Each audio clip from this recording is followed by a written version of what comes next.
미국의 5월 개인 소비 지출 PCE 물가 지수가 3년여 만에 최고 수준으로 올랐습니다. 미 연방준비제도의 연내 금리 인상 압박도 한층 커질 걸로 보이는데요. 관련해서 석병훈 이화여대 경제학과 교수와 함께 분석해 보겠습니다. 어서 오세요. 안녕하십니까. 네. 5월 PCE 물가 지수가 발표됐는데 전년 동기 대비 4.1% 올랐습니다. 예상치와는 일치하는데 연준 목표치보다도 2배 정도 넘게 높은 거라서요.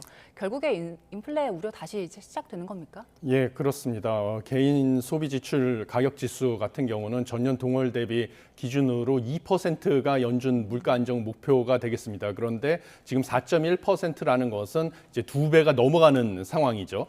그런데 그나마 다행인 것은 시장에서 전문가 전망치하고는 동일한 수준이고 전월 대비 기준으로는 0.4% 뛰었는데 전문가 추정치보다는 0.1%포인트 낮은 수준이었습니다. 그것은 그나마 좀 위안인 상황인 것으로 보여지는데요.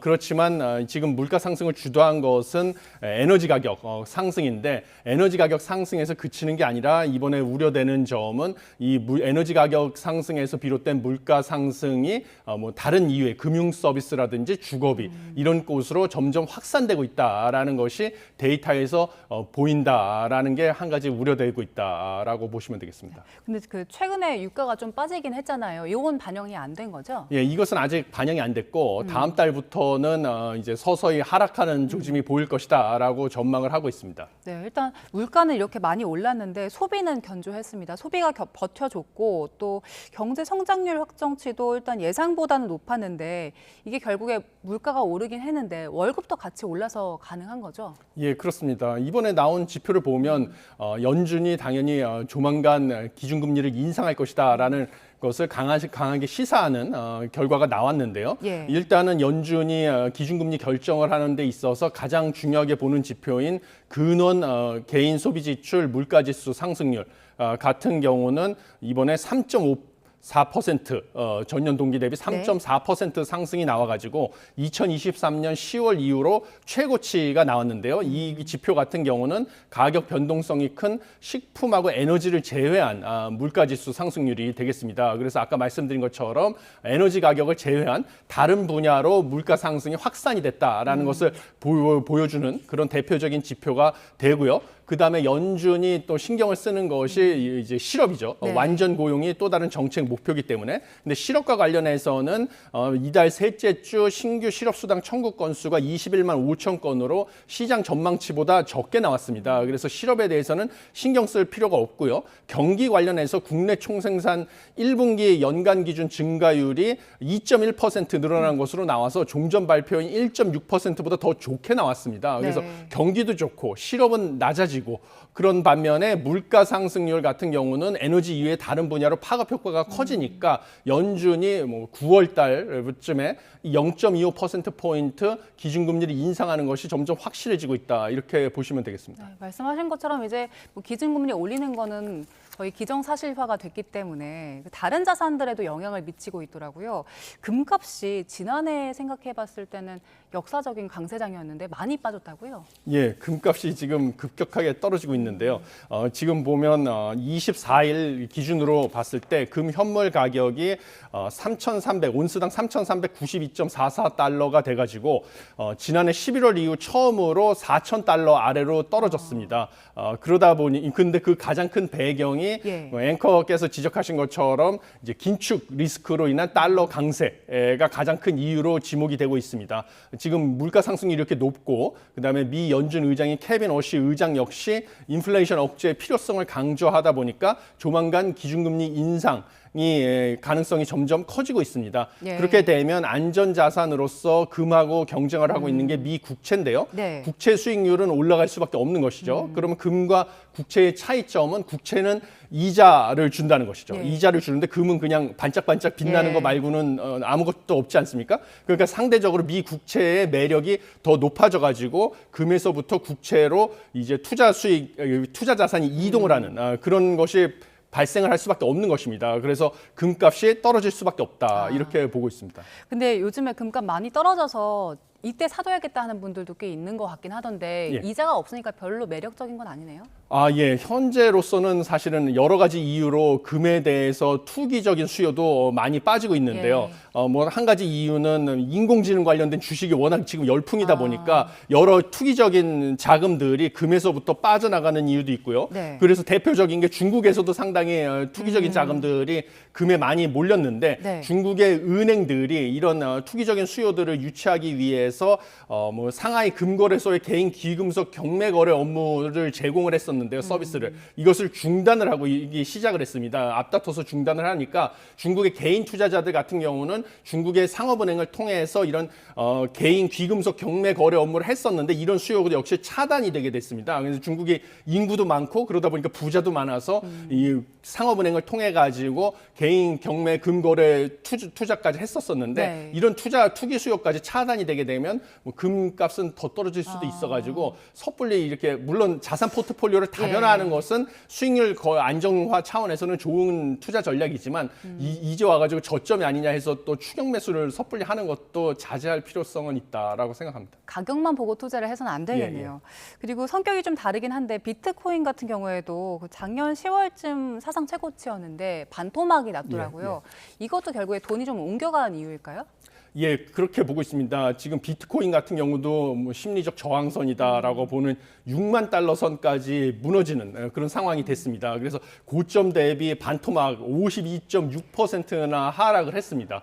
그런데 이 비트코인 같은 경우도 앞으로 좀 기준금리가 인상을 하게 되면 위험 자산에서 안전 자산으로 투자 자금이 이동을 할 수밖에 없습니다. 왜냐하면 대표적인 안전 자산 아까 말씀드린 것처럼 미 국채인데 국채 수익률이 상승을 하니까 굳이 이제 국채 수익률보다 수익률이 낮은 비트코인은 이자를 주지 않습니다. 네. 그러니까 비트코인에서 미 국채 같은 안전 자산으로 수요가 옮겨갈 수밖에 없는 상황이라서 비트코인 가격은 추가 하락할 가능성도 배제할 수가 없습니다. 그러니까 이때가 또 저점이 아니냐 이러고 무턱대고 비트코인에 들어가는 것도 상당히 위험한 투자 전략이 될 수 있다 이렇게 보고 있습니다. 네, 투자 결정할 때는 자금 그 이동 흐름을 좀 봐야지 그냥 가격만 봐서는 안 될 것 같습니다. 자, 이번엔 부동산 이야기를 좀 해보겠습니다. 서울 집값 상승폭이 올랐고요. 그 전세도 크게 올랐습니다. 일단 지금 전월세 또 매매가 모두 오르고 있는 상황인데 특히 전세가 일주일 새 0.35% 올랐더라고요. 이게 찾아보니까 2013년 10월 이후로 이렇게 가장 높은 수치라고 하던데요. 예, 그렇습니다. 지금 전세 가격이 올라가는 것은 너무나 당연한 건데요. 제가 보기에는 지금 현 정부에서 추진하는 일련의 부동산 정책의 가장 큰 문제점이 무엇이냐면 주택 시장을 갖다가 다주택자와 무주택자 간의 제로섬 게임으로 보고 일련의 주택 정책을 추진하고 있는 것이 이러한 부작용을 발생시키고 있다라고 보고 있습니다. 네. 왜냐하면 예를 들어서 서울에 주택이 100채가 있고 서울에 100명의 사람들이 살고 있다라고 생각을 하고 다주택자 50명이 1인당 2채씩 주택을 가지고 있어서 100채를 다 소유하고 있다 이렇게 보고 있는데 다주택자들이 2채씩 가지고 있는 주택 중에 한 채를 다 내놓으면 나머지 50명의 무주택자들이 다 가지고 있을 것이다 라고 생각을 하는 이걸 제로섬 게임이라고 보고 있거든요.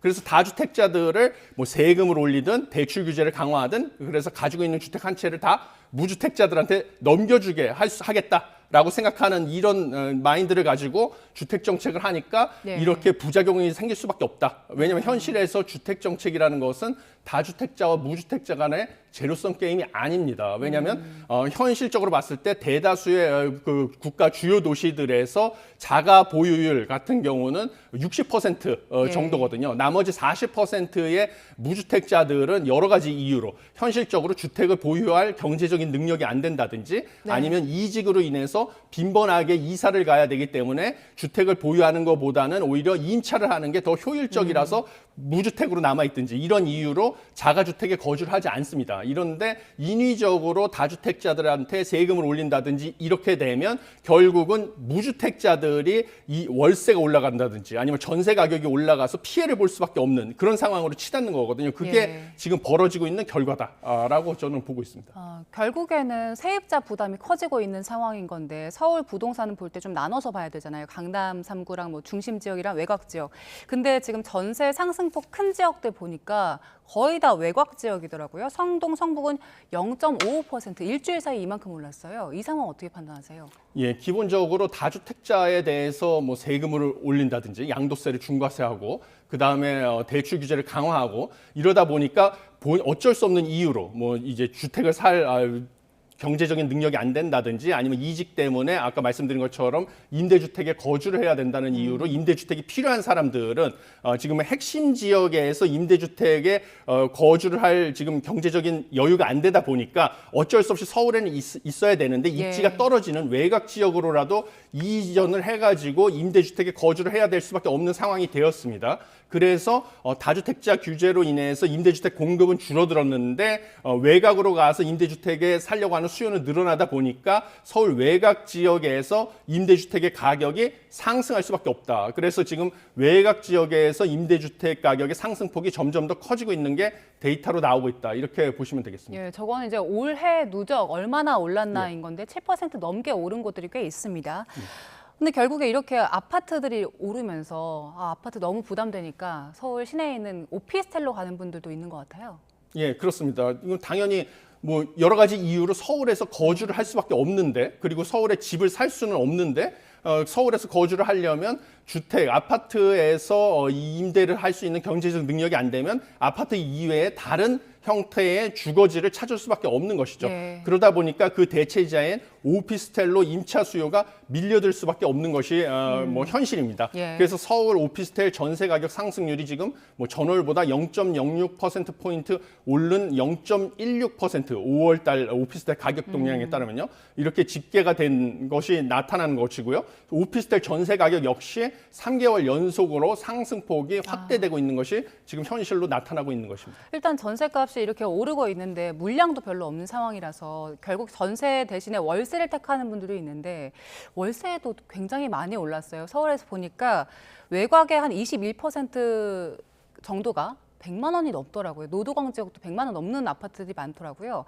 결국에는 이거 다시 우리 그 세입자들한테 부담이 전가되는 것 같은데 어떻게 판단하세요? 예, 그렇게 될 수밖에 없습니다. 그러니까 아까 말씀드린 것처럼 네. 주택이라는 것은 다주택자와 무주택자 간의 제로섬 게임이 될 수가 없습니다. 왜냐하면 주택 시장에 규제가 들어온다고 하면 결국은 건설 회사들의 신규 주택 공급 결정에 영향을 미치고요. 또 서울에 사는 무주택자들이 서울 외곽으로 이사를 나갈 수도 있고 외부에 있는 사람들이 서울에 주택을 살 수도 있는 것입니다. 이래서 결국 제로섬 게임이 될 수가 없는 것이고요. 그러다 보니까 불가피하게 서울에 주택을 살 수 있는 경제적 형편은 안 되지만 서울에 거주를 해야 될 사람들이 거주를 해야만 되는 사람들이 피해를 볼 수밖에 없는 그런 상황으로 치달을 수밖에 없는 겁니다. 그래서 전세자금 대출에 대한 규제도 지금 강화하다 보니까 결국은 전세를 못 살게 전세자금 전세보증금 조달을 못하는 사람들이 높은 월세라도 낼 수밖에 없는 그런 상황이 돼서 월세 가격도 상승하는 것이 불가피하다 이런 상황이 되었습니다. 짧게 하나만 더 여쭤볼게요. 그 다음 달에 이제 보유세 개편이 되면 이 부담 결국에 월세 사는 분들한테 전가되는 거 아닌가 하고 걱정 더 큰 것 같은데 다음 달이면 어떻게 될까요?